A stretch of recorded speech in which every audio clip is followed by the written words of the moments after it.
Hello मेरे प्यारे students, आपके इस प्यारे से YouTube channel Amit study centre 99 में आपका बहुत बहुत स्वागत है। क्लास 10 द हिंदी 2025 जो न्यू सिलेबस आया है, तो आज हम आपको इस वीडियो में न्यू सिलेबस के बारे में बताएंगे। यूपी बोर्ड एग्ज़ाम 2025 के लिए बहुत ही महत्वपूर्ण रहेगा। न्यू सिलेबस क्या क्या पढ़ना है और क्या क्या नहीं पढ़ना है, क्योंकि जब तक हम अपने चैप्टर और अपने सिलेबस को नहीं जान सकते तब तक उसको हम पढ़ना भी बेकार है। इसलिए जब हम अपने पाठ को जान जाएंगे, चैप्टर को जान जाएंगे, अपने सिलेबस को जान जाएंगे, तभी हमको पढ़ने में किसी भी चीज़ को आसानी होगा। तो यदि आप हमारे चैनल पर नए हैं तो हमारे चैनल को सब्सक्राइब करके हमारे चैनल से जुड़ जाइए।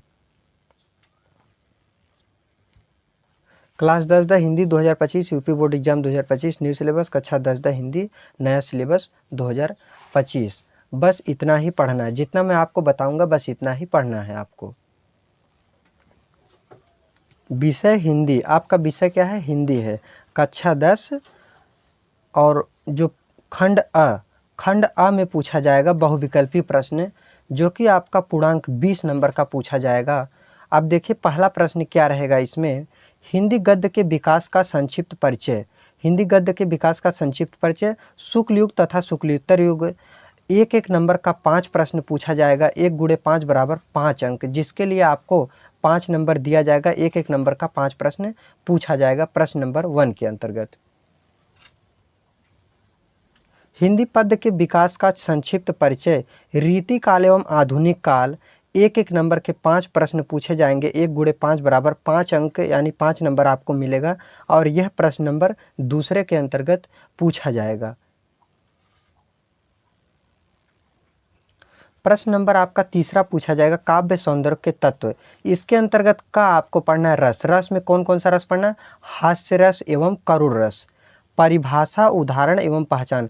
परिभाषा, उसका उदाहरण और पहचान। पहचान मतलब आप जानते हैं, जैसे इसका अस्थाई भाव, ये सब क्या होता है और कैसे आप पहचान सकते हैं कि यह करुण रस ही है या ये हास्य रस ही है। तो उदाहरण के द्वारा ज़्यादातर पहचाने मिल जाता है। तो 1 × 1 = 1 नंबर का।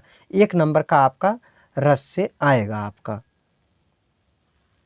अब आपका देख लेते हैं प्रश्न नंबर 3 के अंतर्गत ख में आपका पूछा जाएगा अलंकार। अलंकार में कौन सा? अर्थालंकार। अर्थालंकार के अंतर्गत आपको पढ़ना पड़ेगा उपमा अलंकार, रूपक अलंकार एवं उत्प्रेक्षा, लक्षण एवं उदाहरण। इसका लक्षण और उदाहरण, परिभाषा, उदाहरण, लक्षण, यही सब आपका पूछा जाएगा। और 1 × 1 = 1 नंबर का, जो कि 1 अंक का आपका पूछा जाएगा अलंकार से।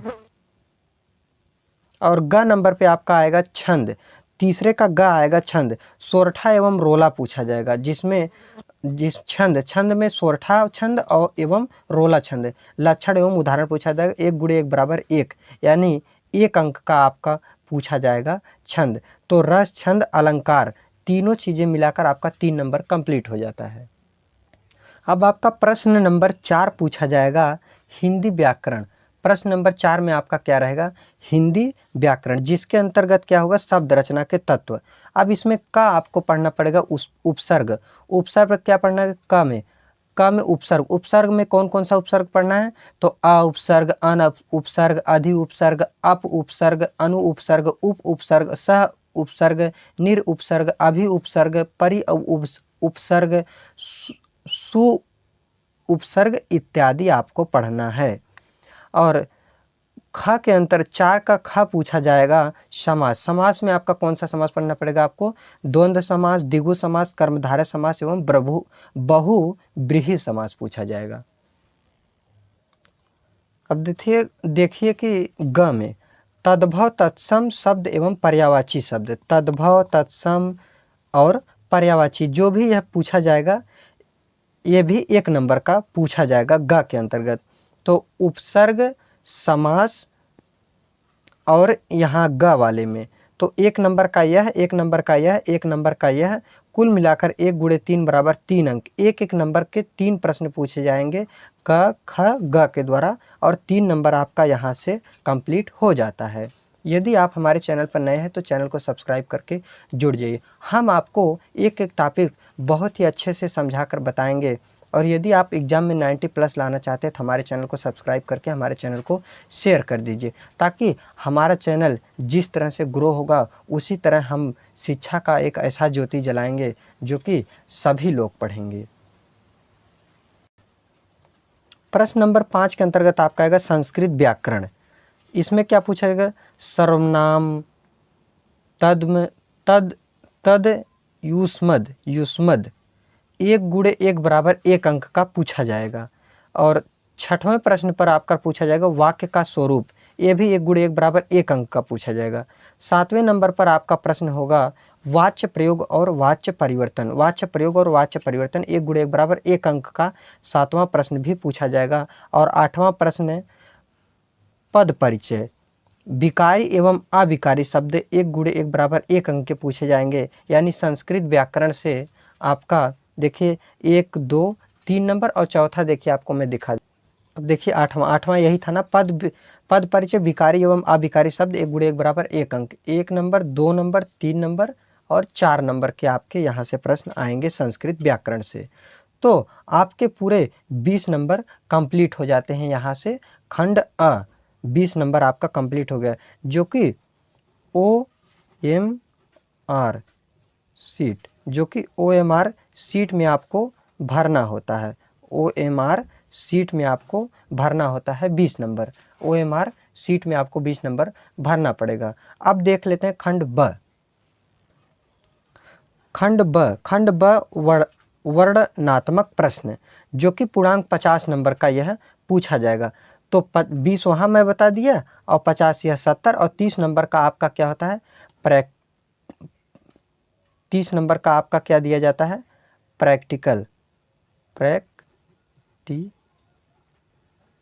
क्योंकि 10 में सभी सब्जेक्टों का प्रैक्टिकल से नंबर मिलता है। 30 नंबर वहाँ से आपको दिया जाएगा। कितना? 30 नंबर प्रैक्टिकल से दिया जाएगा। तो 50, 20, 70, 30, 100 नंबर का आपका पूरा पूर्णांक हो गया। तो देखिए खंड ब वर्णनात्मक प्रश्न पूर्णांक 50 नंबर का यह होगा खंड ब। प्रश्न नंबर 1 पूछा जाएगा इसमें। खंड ब में गद्य हेतु निर्धारित पाठ्यवस्तु से गद्यांश पर आधारित प्रश्न। गद्यांश पर आधारित प्रश्न रहेगा 2 गुणे 3 बराबर 6 अंक। 2 नंबर का 3 प्रश्न पूछा जाएगा, जिसके लिए आपको 6 अंक मिलेगा। और दूसरा प्रश्न आपका पूछा जाएगा पद्य हेतु निर्धारित पाठ्यवस्तु से पद्यांश पर आधारित प्रश्न। पद्यांश पर आधारित प्रश्न 2 गुणे 3 बराबर 6 अंक, यानी 2 नंबर के 3 प्रश्न पूछे जाएंगे, जिसके लिए आपको 6 अंक निर्धारित किया गया है। 6 अंक आपको दिया जाएगा।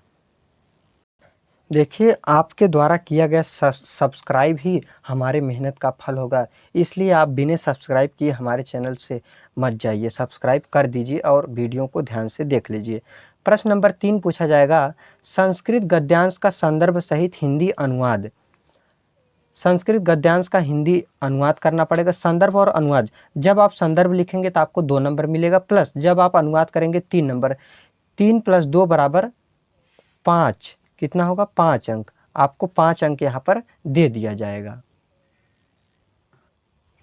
प्रश्न नंबर 4 आपका पूछा जाएगा संस्कृत पद्यांश का संदर्भ सहित हिंदी गुण। संस्कृत पद्यांश का संदर्भ और अनुवाद 2 नंबर संदर्भ प्लस 3 नंबर अनुवाद। 3 + 2 बराबर 5 अंक आपको यहाँ पर दिया जाएगा। प्रश्न नंबर 5 आपका पूछा जाएगा निर्धारित खंड काव्यों से कथानक, चरित्र चित्रण एवं तथ्य आधारित जो प्रश्न पूछे जाएंगे। 3 गुणे 1, 3 नंबर का एक प्रश्न पूछा जाएगा, जिसके लिए आपको 3 अंक निर्धारित रहेगा, जो आपका खंड काव्य होगा। जैसे तुमुल खंड काव्य, कर्ण खंड काव्य, ऐसे ऐसे खंड काव्य पूछे जाएंगे। और कौन कौन से खंड काव्य किस जिले में पढ़ना है, किस जिले में नहीं पढ़ना है, और कौन कौन से खंड काव्य के, सभी खंड काव्य के बारे में हम आपको इसी वीडियो में बताएंगे। कौन कौन सा किस जिले में पढ़ना है, और कौन कौन सा चैप्टर गद्य पद में पढ़ना है, और उसके बाद गद्य पद में पढ़ना है, उसके बाद क्या करना है कि संस्कृत में क्या क्या पढ़ना है। सभी चीज़ों को मैं आपको इसी वीडियो में बताऊँगा आगे। प्रश्न नंबर 6 आपका पूछा जाएगा 6 के क के अंतर्गत पूछा जाएगा निर्धारित गद्य खंड के पाठ्यवस्तु से संबंधित लेखकों का जीवन परिचय एवं उनकी प्रमुख रचनाओं का नाम, जिसके लिए आपको 3 + 2 बराबर 5 अंक मिलेगा। 3 नंबर आपको जीवन परिचय का मिलेगा और 2 नंबर जब आप उनकी रचनाओं को लिखेंगे तब आपको मिलेगा। तो 3 + 2 बराबर 5 अंक आपको यहाँ से प्राप्त हो जाएगा 6 के क के अंतर्गत। प्रश्न नंबर 6 का ख रहेगा। ख के अंतर्गत पूछा जाएगा निर्धारित पद्य खंड के पाठ्यवस्तु से संबंधित कवियों का जीवन परिचय एवं प्रमुख रचनाओं का नाम लिखिए। ऐसे आपका प्रश्न वहाँ पर पूछा जाएगा। तो 3 + 2 = 5। 3 नंबर जीवन परिचय लिखने का मिलेगा कवि का और 2 नंबर उनकी रचना लिखने का मिलेगा। 3 + 2 = 5 अंक आपको यहाँ से प्राप्त हो जाता है। प्रश्न नंबर 7वां पूछा जाएगा आपका, संस्कृत खंड के पाठ्यवस्तु से कंठस्थ एक श्लोक जो प्रश्न पत्र में ना आया हो। एक श्लोक पूछा जाएगा जो आपके प्रश्न पत्र में ना आया हो, वो जब आप मॉडल पेपर देखेंगे तो आपको समझ में आ जाएगा इसका उत्तर। तो 2 × 1 = 2 अंक, यानी 2 नंबर का एक प्रश्न होगा जिसके लिए आपको 2 नंबर मिल जाएगा। और प्रश्न नंबर 8 में आपको पूछा जाएगा पत्र लेखन। पत्र लेखन जैसे गंदगी की सफाई, अधिकारी को बैंक, ऐसे कई चीज़ों के लिए पत्र लेखन आता है, जिसके लिए 4 × 1 = 4 अंक का होगा। मतलब एक ही प्रश्न पूछा जाएगा जो कि 4 नंबर का आपका होगा। प्रश्न नंबर 9 आपका पूछा जाएगा, संस्कृत खंड के पाठ्यवस्तु पर आधारित प्रश्नों में से किन्हीं 2 का संस्कृत में उत्तर दीजिए। किन्हीं 2 का संस्कृत में उत्तर दीजिए। संस्कृत खंड के 2 प्रश्न आएगा संस्कृत में, जिसका उत्तर भी संस्कृत में ही देना होगा। एक नंबर का 2 प्रश्न होगा जिसके लिए आपको 2 अंक दिया जाएगा। 1 + 1 नंबर का 2 प्रश्न होगा जिसके लिए आपको 2 अंक दिया जाएगा। लास्ट प्रश्न आपका पूछा जाएगा प्रश्न नंबर 10, निबंध। प्रश्न नंबर 10 आपका पूछा जाएगा निबंध रचना। निबंध रचना में आपको निबंध लिखना पड़ता है। अब निबंध किस पर पूछा जा सकता है? तो वैज्ञानिक, सामाजिक, धार्मिक, सांस्कृतिक, आर्थिक समस्याएं एवं जनसंख्या, स्वास्थ्य, शिक्षा, पर्यावरण एवं यातायात के नियमों पर आधारित विषय, इसी पर निबंध पूछा जाएगा। इन सभी पर निबंध पूछा जाएगा, जो कि हर साल पूछा जाता है और 2025 बोर्ड एग्जाम में भी ज़रूर पूछा जाएगा। और यह कितने नंबर का होगा? 7 × 1 = 7 अंक, जिसके लिए आपको 7 नंबर दिया जाएगा। तो अब आगे हम देख लेते हैं कि गद्य में कौन कौन सा पाठ पढ़ना है, पद्य में कौन कौन सा पढ़ना है और संस्कृत में कौन कौन सा पढ़ना है और खंड काव्य कौन कौन सा किस जिले में पढ़ना है। अब इसके अंतर्गत क आता है। क के अंतर्गत आएगा गद्य हेतु निर्धारित पाठ्यवस्तु। तो गद्य में क्या क्या पढ़ना है? पाठ का नाम, लेखक का नाम। देखिए, जो पहला पाठ होगा मित्रता, जिसको लिखे हैं आचार्य रामचंद्र शुक्ल ने लिखा है। दूसरा चैप्टर आपका होगा ममता, जिसको लिखे हैं जयशंकर प्रसाद जी ने। तीसरे आपका पाठ का नाम आएगा भारतीय संस्कृति, किसने लिखा है? राजेंद्र प्रसाद ने लिखा है, डॉक्टर राजेंद्र प्रसाद। और चौथा आपका पूछा जाएगा अजंता। अजंता किसने लिखा है? तो भगवत शरण उपाध्याय ने लिखा है। भगवत शरण उपाध्याय ने लिखा है। आप इसी तरह से लिखकर आप इसका नोट्स बना लीजिए ताकि आपको पता लगे कि क्या क्या हमको पढ़ना है। 5वें नंबर पर आपका होगा क्या लिखूं। क्या लिखूं, इस चैप्टर को किसने लिखा है? तो पदुमलाल पुन्नालाल बख्शी ने लिखा है। पाठ 6 आएगा, चैप्टर नंबर 6, इसरिया तू ना गई मेरे मन से। इसको किसने लिखा है? तो रामधारी सिंह दिनकर ने लिखा। रामधारी सिंह या इन्हीं को दिनकर भी कहा जाता है। पानी में चंदा और चांद पर आदमी, यह किसने लिखा है? 7वां पाठ, तो जयप्रकाश भारती ने लिखा है। तो गद्य वाला आपका पूरा कंप्लीट हो जाता है। गद्य में आपको टोटल 7 चैप्टर पढ़ने हैं। तो यहाँ तक आपका पूरा कंप्लीट हो जाता है। पानी में चांद और चांद पर आदमी, जयप्रकाश भारती। अगला आपका आएगा ख के अंतर्गत पद्य हेतु या काव्य हेतु। कवि का नाम, पाठ का नाम। पहले कवि हैं सूरदास, इन्होंने क्या लिखा है? पद लिखा है। दूसरे कवि हैं तुलसीदास, इन्होंने क्या लिखा है? धनुष भंग वन पथ पर।